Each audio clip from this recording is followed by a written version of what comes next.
To the first Innovation Education Fellow at the Technology and Entrepreneurship Center at Harvard, and now expert in residence at Harvard's new Innovation Lab and Senior Research Fellow at the Learning Policy Institute. But his commitment to education, rather reimagining education for the 21st century, has remained constant and has showed up in his work, often in the form of books and articles, time and again. Before I give the floor to Tony, I want to share some of his words back to you. Today, what you know matters far less than what you can do with what you know. The capacity to innovate, the ability to solve problems creatively or bring new possibilities to life, and skills like critical thinking, communication, and collaboration are far more important than pure academic knowledge. With those words of wisdom, ladies and gentlemen, let's give a warm welcome to Mr. Tony Wagner.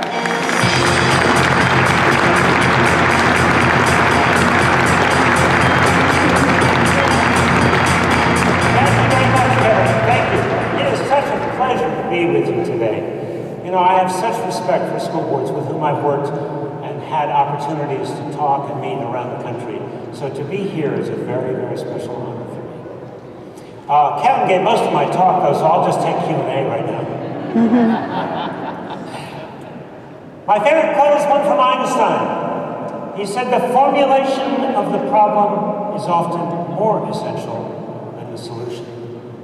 As Kevin told you, I have a long experience as a recovering high school English teacher. So what I have so often seen are solutions in search of problems, answers in search of questions. Too often we're busy sort of implementing the latest new idea without having spent the time to really fully, deeply understand the problems and challenges that we need to address. So my aspiration today with you is to reformulate the education problem and give you some new things to work on. Not a lot, not expensive, but some different kinds of priorities to consider. You know, when I began my teaching career, it was the twilight of the industrial era. And people had already begun talking about what Peter Drucker called the new knowledge economy and the need to educate more knowledge workers, people going to work with information. Peter Drucker coined that term in 1959. And what is increasingly clear to me is that we now no longer have a knowledge economy. In fact, computers collect, aggregate, analyze, and disseminate most of the knowledge we use every single day. That's all being done by computers. And in addition, computers have taken many mid-level and higher white-collar and blue-collar jobs, and are going to increasingly do so. Knowledge has become a commodity, growing exponentially, changing constantly on every internet-connected device. There's no longer a competitive advantage in knowing more than the person next to you, because guess what they're going to do? They're going to pull out their phone, and they're going to go just in time. And as Kevin said, what I've come to understand is the world simply no longer cares how much you know. There's no competitive advantage in that. What the world cares about is what you can do with what you know. And that is a brand new and profoundly different education problem. Immediate implications for our kids, I'll tell you. We see them now in the numbers daily.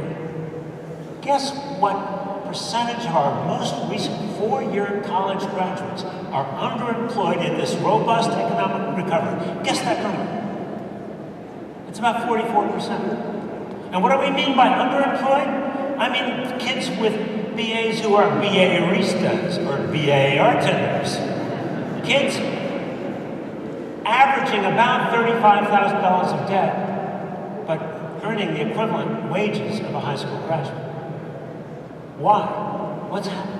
What's wrong with this picture? It's not just that computers have taken more jobs, it's that employers don't want to hire recent graduates because they don't think they have the skills that matter most.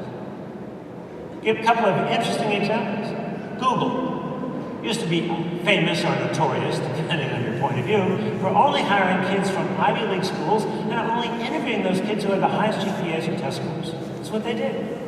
Then along comes Laszlo Bach, Senior VP of People Operations. He analyzes the data like a good Googler and discovers that these indices they've been using for years are, quote, worthless. His word.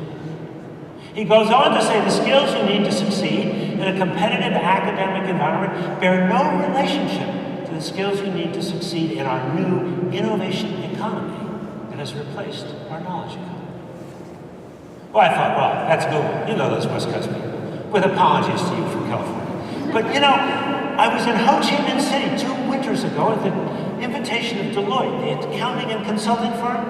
I was talking to the CEO before my presentation to business leaders, and she said, kind of with a wry smile, knowing where I'd gone to school, she said, you know, we no longer hire the best kids from the best universities. It turns out they don't work out so well, she told me. Instead, we look for good students, and we put them through a summer-long boot camp to see how they solve problems collaboratively. 4 weeks ago, Penguin, the distinguished publishing company in Great Britain, announced that you no longer need a BA degree to work at Penguin. And Google, in fact, 15% of their new hires don't have a BA degree at all. They don't ask for a transcript anymore. The word college does not even appear on the Google job website. They use structured interviews informed by evidence to look for core competencies. So this is an innovation economy, folks, and we need to understand what must we do differently as community leaders, as parents, as educators, to prepare our young people to thrive in this new world. What must we do differently?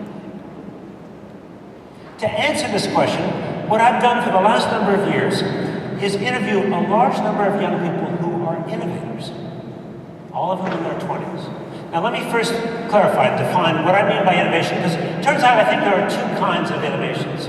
One kind of innovation is about bringing new possibilities to life. I think that's pretty rare. It's more a matter of nature than nurture, more a matter of extraordinary talent at a particular time. Think of Steve Jobs. But then there's the other kind of innovation, and that is the capacity to solve problems creatively. Creative problem solvers are as much in demand as any other kind of skill set you can imagine. In fact, how Google succinctly describes what they're looking for today in the hiring process, smart creatives. That's the new coin of realm in the innovation economy. How do we educate kids to be smart creatives? Well, to answer this question, as I said, I interviewed a wide variety of young people, and I continue to do this. Some from privilege, some from poverty. Trying to understand what are the forces that shape their lives. Interviewed all of their parents to see if I could discern patterns of parenting, and I did, which I'll come to. Asked them, of course, about their education, and that led to my first very troubling discovery. You see, in every single case, the kids who've gone to these so-called good schools, Harvard, Stanford, MIT, Carnegie Mellon, they told me they had become innovators, smart creatives, in spite of their schooling, not because of it. But I pressed. I said, come on, I'm sure you can tell me some good news about our schools. And they said, yes, to a person, every single one could name at least one teacher, and sometimes several, who made a really significant difference in their lives. Grades from first grade to graduate school. So I went and interviewed all of those teachers, watched some of them teach all over the country. That led to my second very troubling discovery. You see, in every single case, these teachers who'd made such a difference in the lives of these kids were outliers, teaching in ways that were fundamentally different than their peers, yet remarkably similar to one another that I discovered. Then I spent time hanging out in those few schools that really do teach creative problem-solving skills. It didn't take me long because there aren't very many. But I went to the MIT Media Lab down the road here, the brand new Olin College of Engineering, the D School at Stanford, High Tech High, New Tech High, Expeditionary Learning Schools, Reggio Emilia classrooms, Montessori classrooms, the big nursery school on the campus of Stanford, and saw a remarkable pattern of learning and teaching similar across all of those schools and grade levels, and completely consistent with how my outlier teachers were teaching. So friends, the more fundamental discovery that I've come to is that there are a deep set of contradictions between the traditional culture of schooling, which is now more than a century old, unchanged, virtually, versus the new culture of learning that develops the capacity to solve problems creatively. 5 contradictions I'm going to briefly talk about. Then I want to talk about 5 things I think you can do about these challenges. Contradiction number 1 is all about the ways in which conventional schooling celebrates, rewards, and measures individual achievement. Well, that's fine. That's important. Except that innovation is a team sport. There is no innovation without deep collaboration. Knowing this, these teachers created team-based assignments and team-based accountability in all of the projects they gave their students across the grade levels. And more importantly, or as importantly, they team-taught whenever possible. One reason we have had so little innovation in our schools, I think, is because we teachers are so profoundly isolated, working alone all day, every day. Turns out, isolation is the enemy of improvement. Isolation is the enemy of innovation.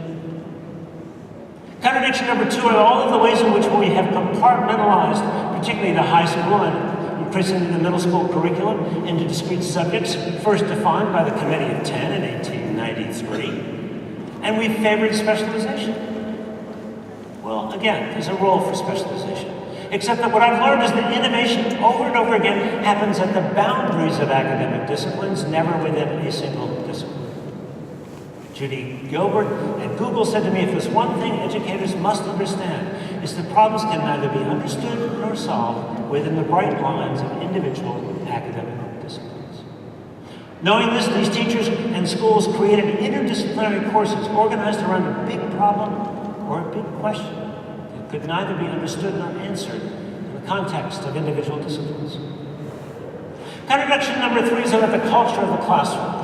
In traditional schools, so often it's a culture, frankly, of passivity, of consumption of information, a culture even of infantilization, because there's only one expert in the room doing all the talking. That's the teacher. Very different is the culture of learning to be a creative problem solver, with the emphasis on creating, not consuming, where kids are working on real problems, and where the teacher sees his or her role as being that of a coach, coaching students to a higher performance standard, much like what we just saw here with these incredible musicians. Contradictions 4 and 5, I think, are really the most challenging of all. You see, contradiction 4 is all about the F word in schools. Failure. Worst thing that can happen to a kid. And the higher up you go in the education ladder, the more you fear failure, the more you fear even stumbling, even for a moment. I was talking to kids at Amherst College out the road here a year ago, and they described to me in vivid detail how frightened they were of making the single slightest mistake and jeopardizing their chances to get into a good school. So that fear of failure kind of generates a sense of compliance and more of risk aversion. And our teachers suffer as much from that as our kids. They too fear being judged and failing. That's why so many are reluctant to try something new. But here's the problem. Innovation demands that you take risks, that you make mistakes, and that you fail. I went to IDEO, the most innovative design company in the world. They say, our company motto is fail early and fail often. Fail fast, fail forward, fail cheap, but fail. Now, they don't mean fail in an academic sense. They're talking about a new way of thinking. It's iteration. Trying something, 1.0, learning from what worked, what didn't, applying what you've learned to 2.0. How do we teach our skilled kids the capacity to reflect on their own work and to iterate? There are only 3 grades I can justify. A, B, or incomplete. A B is my performance standard for all kids. Now, I have to vary the amount of support or sometimes the amount of time kids may need to meet that performance standard, but they know in advance what it looks like. They've seen other student work, and they know that's the expectation. An A should should be reserved for genuine excellence, which is truly rare. How many want to fly with a C- airline pilot? Raise your hands. It doesn't make sense. That's not how the adult world grades us. You're either competent or you're not. And occasionally, you're excellent. I think the only failure I can really justify is a failure to not show up, to not try at all. Other students' work is simply incomplete until they meet that standard. You know, these teachers assessed students according to a body of work, a portfolio of work. They never graded individual papers, but they were constantly giving feedback that encouraged students to iterate. But I'll make it more personal. How many of you learn more from your mistakes than your successes? Raise your hands. We all have. Why then do we penalize kids? In fact, I'll go so far as to say most of the important things we have learned through trial and error. What if we said to kids, I'm sorry, you cannot walk until you can walk in a straight line, none of this crawling stuff, you can't have it. And you can't even learn to speak, in fact, until you can speak in complete and grammatically correct sentences. We can't have this muttering stuff. And oh, by the way, no bicycle riding, because we know you're going to fall and skin your knee. We learn through trial and error. And yet it is the errors that we penalize and use to create the bell-shaped curves that are supposed to measure something valid and reliable. The last contradiction. That's the contradiction around motivation. You know, what I've learned is that so often we rely on extrinsic incentives to motivate learning, carrots and sticks, as I've just been describing. But here's what I learned. When I interviewed these kids all over the world, from both poverty and privilege, is that they were far, far more intrinsically motivated. They did their best work in school not to get an A, but because it was work worth doing. They wanted to work for companies where they could make a difference, do something of real value. So I went back and I tried to understand, what had their parents and teachers done to encourage this and strengthen this intrinsic motivation we're all born with? And I did find a pattern, much to my surprise. Both parents and teachers had explicitly encouraged three things: play, passion, and purpose. Parents encouraged much more exploratory play, fewer toys, toys without batteries. They limited screen time, and to the extent that young children had screen time, it was on a computer that was in the family room or next to the kitchen where parents could engage in conversations. Teachers tried to bring a spirit of play back into the classroom. It was Ed Carrier, who teaches engineering students at Stanford, who talked with me about bringing an element of what he called whimsy into the assignments he gave his teams of engineering students. But you know, as these kids grew older, the parents became committed to really exposing kids to a wide variety of new opportunities to learn and to discover interests. They took their kids' curiosity seriously. And it's something that's very clear. There's a development from curiosity to interest to passion. And these parents believed it was more important for the kids to find and pursue a real passion than it was to merely achieve academically. You know, we talk a lot about grit, and it's a very important conversation we're beginning to have around how do we develop grit for our kids, perseverance, tenacity, self-regulation. But we're not talking about what we need to do differently. It turns out that intrinsic motivation is the best and perhaps the only real way to learn meaningful, lifelong grit. You're pursuing a real interest. That's how you learn to persevere, to self-regulate. Teachers are bringing that spirit of staying curious and alive into the classroom in ways that I'll describe in a moment.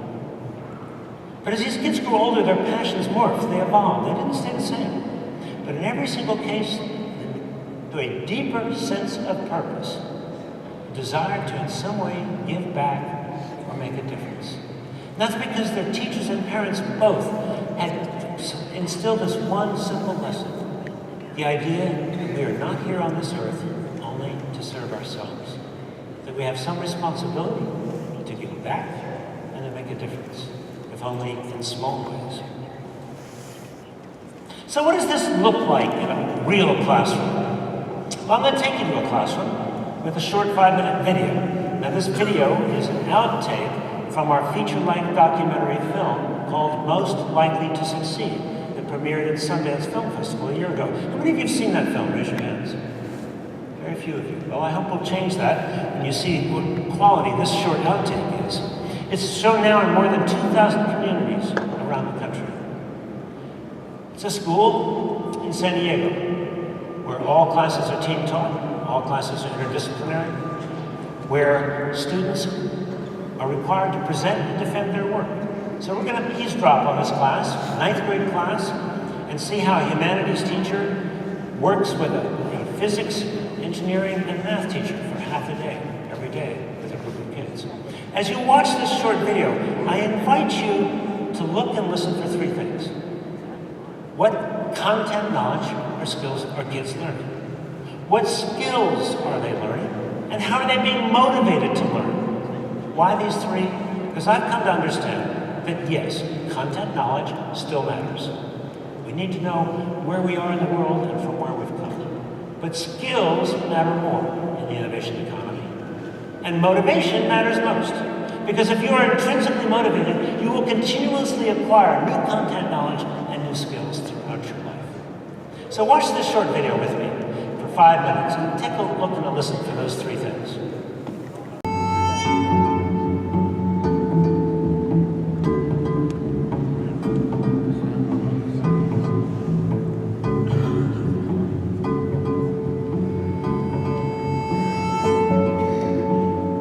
The philosophy of high-tech high is founded largely on the idea of kids making, doing, building, shaping, and inventing stuff. The engineers that I know, the architects I know, the artists I know, the great educators that I know, the entrepreneurs that I know, are all sort of perplexed and curious about how they can do it better the next time.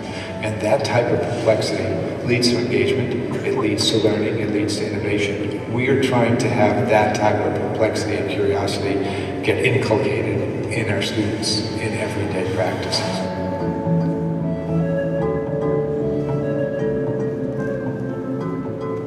Both Linkabit and Qualcomm, one of our problems was being able to hire enough qualified people, enough trained people. And so it was kind of a long-term view to set up high-tech high.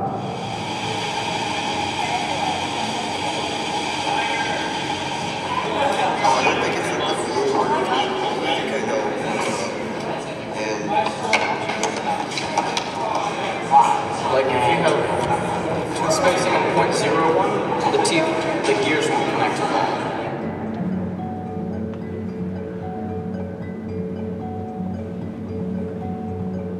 We didn't know that it was all going to work until maybe 4 weeks before exhibition, 3 weeks.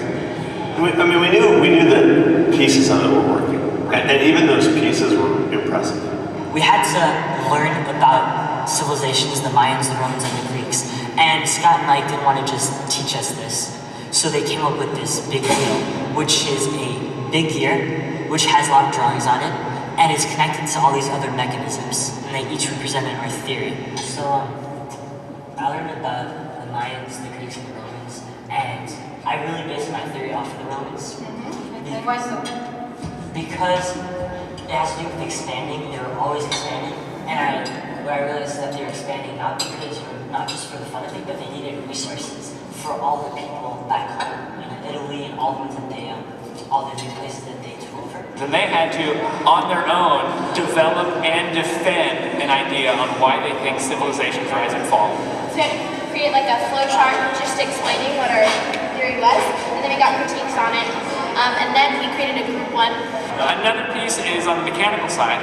They need to take what's already an abstract concept with their theory, and they have to take that and actually physically manifest it. They have some very preliminary metrics they need to use. They know that there's going to be a big wheel turning at a certain RPM.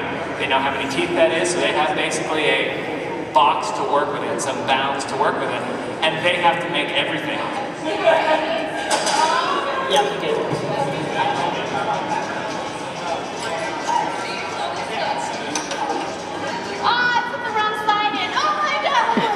So we have an exhibition that we're preparing for right now, and it'll be tomorrow night, and there will be thousands of people here looking at student work. students presenting their work, visitors looking at the work, students presenting their work to each other. And I think that idea of making work public, that's a missing piece to me in schools in general.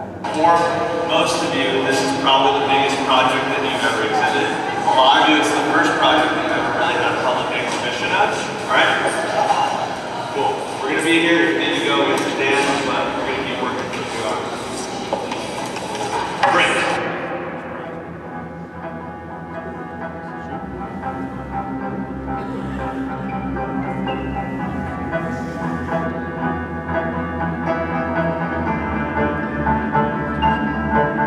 This idea of sort of making something and having a public exhibition and having people come look at it, and you have that feeling that we all have, like, how did they do that?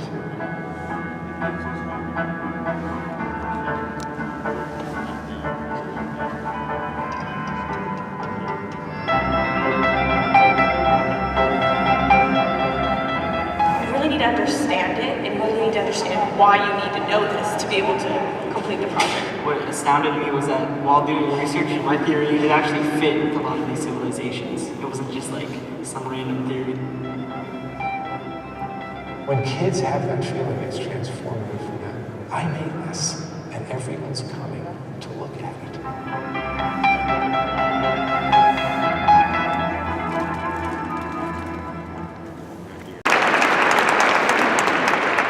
That film was shot at High Tech High. It's actually a network of 12 schools, K through 12, with their own graduate school of education, based in San Diego.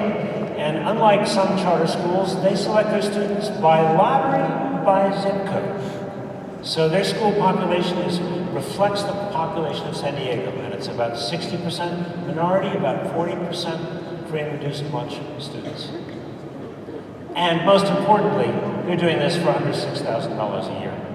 They have the same amount or slightly less per pupil than public schools. Now, I'm not here to advocate for charter schools. That's not my point. But rather to illustrate what this can and should and is looking like in schools all over the country. 5 steps I'm going to encourage you to consider.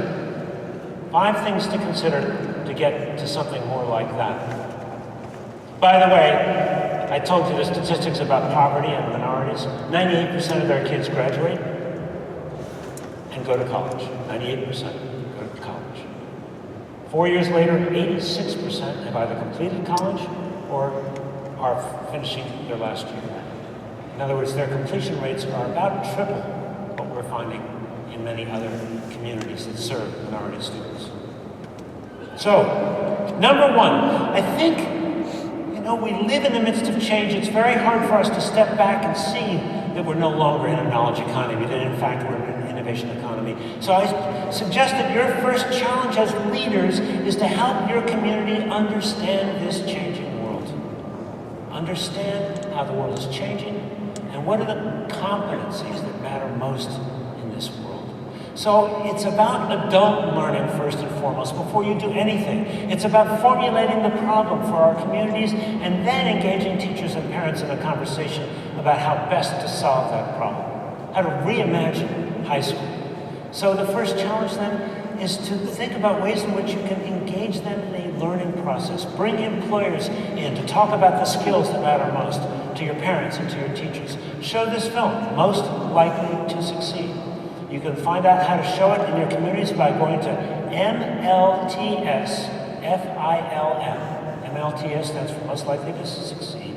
MLTSFILM.org. As I said, by June now, about 2,000 communities will have shown this around the U.S. Then secondly, I think the challenge here is to reimagine the high school experience once we understand this new world, and to really clearly understand that the skills you need for work, for learning, and for citizenship have converged. And unless those skills are explicitly defined, taught, and assessed, our kids are not going to be prepared for this world. What does that mean? We need to teach and assess core competencies using rich and challenging academic content. What's the difference between content coverage and a competency? I'll explain it very simply. I used to be an English teacher. I I used to teach the parts of speech. Saw no improvement in my students' writing.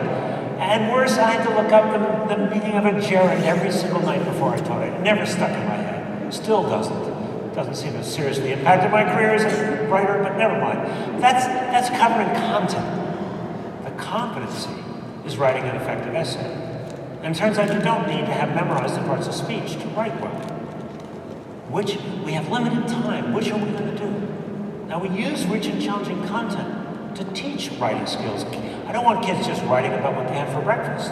Well, tweet that. I want them to write in response to meaningful and rich academic content, as well as some important experiences in their lives. There are some people doing wonderful work around this. Any of your districts are members of EdLeader21? EdLeader21.com? Raise your hands. Some right in the front are. Good for you. It's a consortium of 170 school districts that are absolutely committed to teaching and assessing the 4 C's: critical thinking, collaboration, communication, and creative problem solving. EdLeader21.com. There are, in fact, really good assessments of these skills now as well. Assessments you can use to determine your students' work, citizenship, and college readiness. The College and Work Readiness Assessment, CWRA, is an online test of these skills. Best of all, kids like taking the test because it's a really interesting simulation where they have to solve a real problem. So that's challenge 2. Define, teach, and assess the core competencies that matter most. Now, how are we going to get teachers there? Well, we're not going to mandate them to suddenly do all of this without any preparation. But here's one suggestion for you, and it's one that the Scarsdale school system has implemented. Anybody here from Scarsdale today? Well, here's what they did. They took a portion of their professional development money and they created an innovation fund to which teams of teachers could apply. Why teams? Because teams iterate and innovate far more effectively than often will individuals. They take more risks. So I suggest you consider an innovation fund to incent and encourage your teachers to do educational research and development. Google's R&D fund is over 20%. Even manufacturing companies like 3M have a 6% R&D budget. What's your R&D budget? You don't have it. But there's no innovation without investment in research and development. And not only that, having such a budget will incent your best teachers to stay, not leave. A couple of more things. I think we need to give kids meaningful choices about their future. I very much worry that the message of all kids college ready is sending a message that college is the only future for kids. Now let me be clear, no adult should tell a kid he or she can't go to college, isn't college material, anything. That's a student and family decision. But here's my concern. The Common Core curriculum, while it accomplishes certain things and has value, is explicitly aligned to college admissions. And there are a lot of kids out there who don't want to go to college, but are afraid that's the only choice. I'll give an example.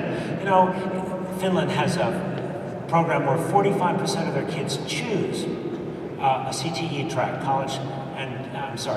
career and technical education track in high school. They choose. So I was talking to a group of seniors in Douglas County, Colorado, a couple of years ago. Anybody here from Douglas County? Well, this is an upper middle class district. I was talking to these 50 seniors who'd seen my film about Finland. They knew about the CTE tracks in Finland. And I said, first of all, how many of you plan to go to college? Every hand in the room went up. I then said, how many of you would have chosen a CTE track had it been available in your high school? Half the hands in the room went up. You see, our kids know. They know intuitively that college might not be such a good bet, but they're afraid there is no other choice. So we have to work with the kids and with the parents to help them understand that work with a blue collar has dignity, has respect, and is a good living. Lastly, I want to enable kids to be more often the architects of their own learning. How many of you know about Google time? Raise your hands. Yeah, a few of you do. Well, here's the idea. If you go to work for Google, you have permission to play on company time. day a week. Work on projects of your own choice, because Google has found, and many other companies too, that that is a powerful engine of innovation. It gets back to intrinsic motivation, gets back to passion, purpose, and play. What if we said to every student, you're going to have a certain percentage of time in school to work on your own projects. Now we're going to ask every student to keep a digital portfolio, and it's going to be a collection of their best work that shows progressive development of core competencies over time. And we're going to, in my ideal world, would only graduate kids who show proficiency. A high school diploma should not be, in my opinion, a certificate of seat time served. It should be a certificate of mastery. Ideally, a collection of merit badges, showing that you know how to think like a scientist, think like a historian, that you've done a successful work-based internship, that maybe even you've earned a merit badge in how to be an entrepreneur. Lots of ways we can challenge kids to develop core competencies and develop performance standards, as this school has, for those competencies. But back to the idea of Google Time for kids. So I want every kid to have a digital portfolio that begins in school, and one of the things I want them to do is keep a question journal. I want them to write down questions that occur to them so they stay curious. And every so often we'll meet with them, ask them to circle the question that they keep coming back to, and give them time to pursue their real questions and their real interests. And then some teachers do this and email me the results. One high school English teacher emailed me that he created Google Time every Friday in his class. He said the first time he did it, he was shocked. He had to fundamentally rethink how he saw his own kids in the classroom. Because you see, what happened when he announced this was the kids in the front of the row, and you know who these are, the kids who get all the A's, they went like this. Huh? What? What are we going to do? Kids in the back went crazy. They had all kinds of ideas of things they wanted to do. Fifth grade teacher decided to assign no academic homework on the weekend. Instead, she told kids this idea of Google Time and said that they were going to pursue their real interests over the weekend and come back on Monday and report out. Well, I got an email from her. She's still doing this 2 years later. Why? Because that first day she did it, students came back on Monday. A Chinese girl who had never known the history of China, her background, her culture, spent the whole weekend researching China. Another student wanted to learn a new musical instrument, spent the whole weekend looking at YouTube videos and beginning to play. Another student wanted to learn to cook, spent the whole weekend cooking. And they came back with such curiosity and aliveness. This teacher came to understand this has got to be a regular part of their school and learning experience. Folks, none of the things I've just said are very costly or difficult. They can be done. They are being done by schools and districts around the country. What it takes is a kind of courage, a kind of commitment, and collaboration. We can't do this alone. We can't do this without our parents and teachers understanding and supporting the work we're doing. You know this. That's why you're here. That's why you're members of school boards. So I simply want to end by thanking you. Thank you for your service. Thank you for what you do for kids in your communities every single day. Thank you very, very much.